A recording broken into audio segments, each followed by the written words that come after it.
Before you begin, remove the access panel and front bezel. Removal. Caution: use care when disconnecting the wireless LAN antenna cables from the wireless LAN card. A damaged cable or connector can degrade performance. Disconnect the wireless LAN antenna cables from the wireless LAN card with a pair of small needle-nose pliers or tweezers. Remove the Phillips #1 screw that secures the card to the system board and allow it to release to the spring tension position. Grasp the card by the edges and pull gently to remove it. Replacement. Match the notch on the card with the key in the socket and gently push the card into place.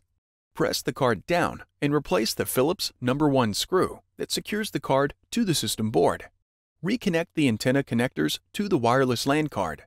The antenna connectors are labeled 1 and 2 and should be connected to the corresponding 1 and 2 labeled ports on the wireless LAN card.